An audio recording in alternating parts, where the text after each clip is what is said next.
que uma das coisas que a gente mais escuta, eu pelo menos mais escuto, é: Paulo, o Brasil está virando a Venezuela. E eu digo a vocês que essa afirmação ela é quase errada, embora eu mesmo já tenha dito isso, né?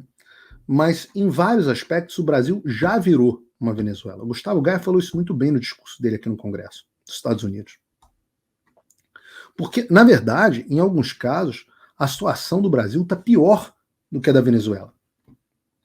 Por exemplo, eu já disse a vocês aqui que os opositores do Maduro não têm as redes sociais deles bloqueadas na Venezuela. Eu já disse isso. Então, os meus pares na Venezuela estão falando livremente. No Brasil, quantos jornalistas estão sendo perseguidos? E eu quero ler rapidamente aqui algumas notícias para vocês. Coisas que não vão sair como devem sair na Venezuela, no Brasil. O ato falho aí, né, Freud? Deixa eu botar essa notícia aqui para vocês. Eu não sei se vocês viram isso aqui. Maduro faz lei contra fascismo para punir a oposição. Maduro pretende apresentar um projeto de lei ao legislativo para combater o fascismo. Você já ouviu o Lula falar alguma coisa parecida sobre fascismo? Não. Em resposta aos protestos da oposição contra o seu governo. Vocês sabem que o segundo inquérito que o Xandão abriu dos inconstitucionais foi do atos antidemocráticos, quase atos fascistas. Depois virou milícias digitais.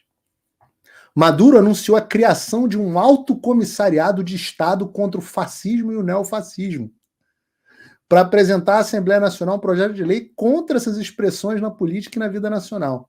Isso é uma resposta aos atos de violência que o país sofreu em 2014, 2015 e 2017. Vocês já ouviram esse discurso aí sobre protestos que foram chamados de atos de violência e que justificam uma legislação para perseguir opositores? Ou que justificam a perseguição de opositores? Só familiar, não. Os atos a que elas se referem são manifestações contra o governo de Maduro. Centenas de pessoas morreram. Segundo Rodrigo, os protestos tiveram graves consequências para a economia, blá, blá, blá. Vocês ouviram alguma coisa parecida depois do 8 de janeiro? Como justificativa para a criação da lei, o vice-presidente citou o crescimento de movimento fascista em outros países, tendo em conta a situação internacional, cuja paz e estabilidade estão ameaçadas por expressões neofascistas que apodrecem nos centros do poder, que servem o norte global. Na Venezuela, nem o fascismo não passarão. Não passarão. Vocês já ouviram essa expressão, não passarão? Oi, eu vou ter que parar o vídeo só para te atualizar. A perseguição implacável continua. Desde dezembro de 2022 eu continuo sem passaporte, com as contas bancárias bloqueadas, redes sociais banidas no Brasil e muito mais. Agora estão vindo atrás de mim até porque eu contei para vocês os bastidores do que acontecia com os militares. E a novidade é que o Locals, onde muitos me apoiavam, fechou o acesso aos brasileiros por conta do STF. Então criei uma nova forma de você me apoiar diretamente. Você pode ser agora meu apoiador com uma pequena quantia por mês e ter acesso a vários conteúdos exclusivos, ou você pode agora também ser o meu patrono e passar a integrar comigo o meu grupo de elite, um grupo fechado de WhatsApp só para os patronos, além de fazer reuniões de Zoom mensais comigo para a gente discutir a situação do Brasil e do mundo. Se você quer que eu continue fazendo o meu trabalho, me apoia, use o link na descrição e eu garanto que eu vou continuar fazendo a minha parte. Muito obrigado. E enquanto isso, Maduro indo para o terceiro mandato consecutivo, não tem mais limite de mandato. Mas você deve lembrar, no Brasil, as pessoas foram presas sem lei. O Maduro aqui, pelo menos, quer fazer uma lei. O Alexandre, nem isso. Ele não precisa de lei. Ele prende sem lei. Ora, o Gilmar Mendes vai para a TV portuguesa dizer que não teve tentativa de golpe, mas vai lá e prende e manda gente por 17 anos, pai de família, para prisão, por golpe, por abolição do Estado de Direito. Ele não precisa fazer uma lei. Ele pega uma lei qualquer na prateleira, mesmo que ele saiba que não houve violação daquela lei, ele usa. Mas vocês entendem que a Venezuela e o Brasil é a mesma coisa, é a mesma situação, mudam os meios. O Maduro tem a Assembleia Nacional na mão, então ele dá essa aparência de legalidade. No Brasil, a aparência de legalidade, como eles não têm o Congresso na mão, eles dão um jeitinho brasileiro. E aí vão para esse judiciário que é aprovado por 17% da população. Mas é a mesma coisa. No Brasil não tem o legislativo, mas o judiciário e o executivo estão alinhados. O ministro da Justiça era do judiciário e o juiz era ministro da Justiça, do Lula. O Congresso, ele está só amedrontado, mas ele ainda não é totalmente controlado. É parcialmente comprado, mas ainda não é totalmente controlado pelo regime. Mas se fosse, no Brasil ia ter lei antifascismo também. A outra notícia que está aqui são as prisões. Né? A gente usa o Henry Alviarez, presidente do partido da oposição Vente Venezuela, a ex-deputada Diagnora Hernandes, Daniel Silveira, alô? Alô? Por supostas ligações com planos violentos para próximas eleições.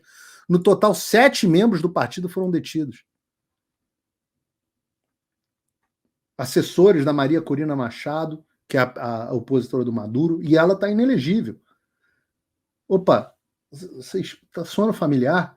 O principal candidato de oposição inelegível e os seus assessores presos? Quantos assessores do Bolsonaro estão presos? Aqui nós falamos, no último programa do Mauro Cid, o tempo todo falamos do Felipe Martins, que está jogado na prisão, sem motivo.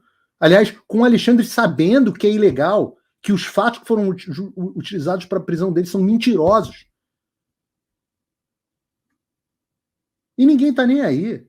Câmara, preso, vários outros. Lá tem deputado, aqui tem deputado preso também. Roberto Jefferson, ex-deputado, presidente de partido no Brasil também. E a situação, enquanto essa situação surreal acontece, o governo brasileiro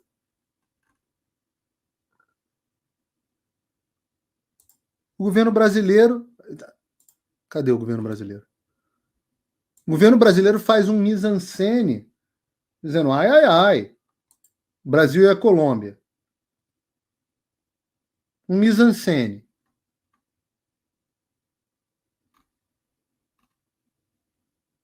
E a Venezuela fica revoltadinha, repudia o comunicado do Brasil. A Venezuela classificou como intervencionista a preocupação dos governos do Brasil e da Colômbia pelas restrições aos candidatos de oposição. O Brasil só falou assim, não está pegando bem isso aí. Mas ficou quieto. A condenação maior foi dos outros lugares.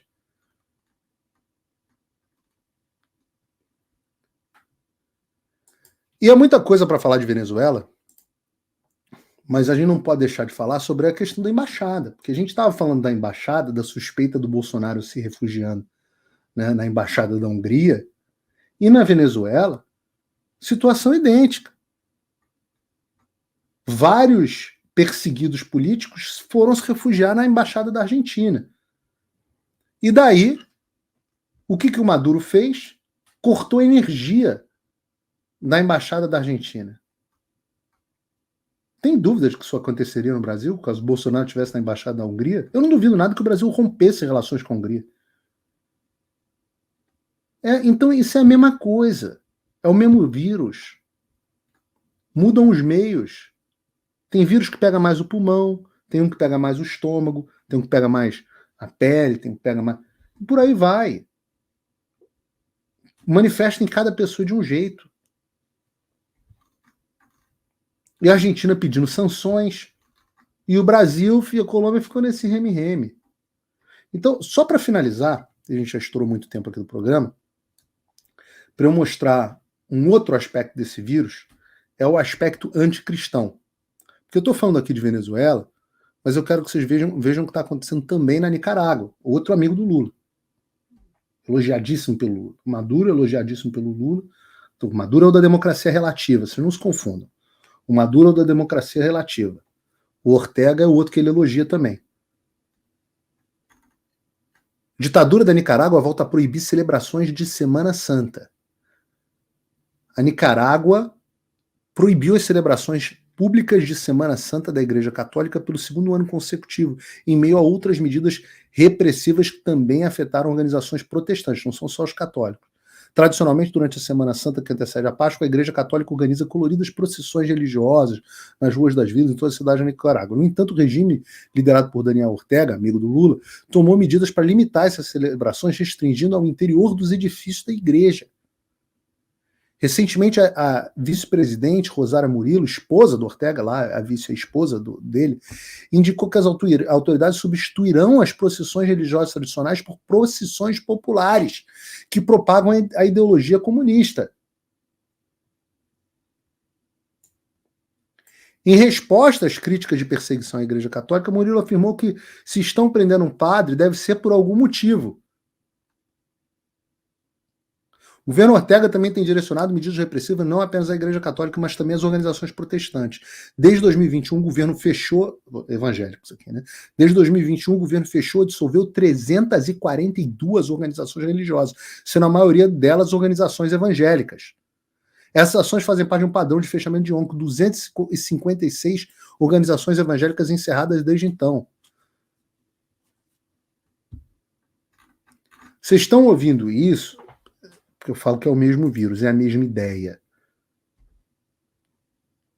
Quando vocês virem o que está acontecendo com o Silas Malafaia, quando vocês virem o Barroso dizendo que é preciso acabar com o abuso político das igrejas, quando você ouviu o Lula dizendo que o Deus do Malafaia não é o Deus dele, lembrem, isso aqui eu não podia falar durante eu não podia falar durante as eleições. Era proibido na Jovem Pan. O jurídico disse que tinha ordem do TSE proibindo falar isso. Agora eu vou falar. Agora eu posso falar. Porque eu não estou mais na Jovem Pan. Então, graças a vocês que me apoiam. Por outro lado, eu preciso do apoio de vocês. Então, agradeço imensamente a audiência. Peço, mais uma vez, façam um encarecido apoio, porque está sendo necessário. Pedido para que vocês apoiem. Peço mesmo que vocês apoiem. O link está aqui na descrição. Você tem como me apoiar. Tem duas formas de me apoiar. Uma para quem pode mais e outra para quem pode menos. Mas se todo mundo apoiar, vai ficar muito melhor. O tamanho do peso nas costas diminui e eu posso fazer muito mais. Obrigado pela enorme audiência. Até o próximo Paulo Figueiredo Show, na terça que vem, que eu vou fazer direto de Washington DC. Eu vou parar ali o dia para fazer o Paulo Figueiredo Show com vocês. Até lá.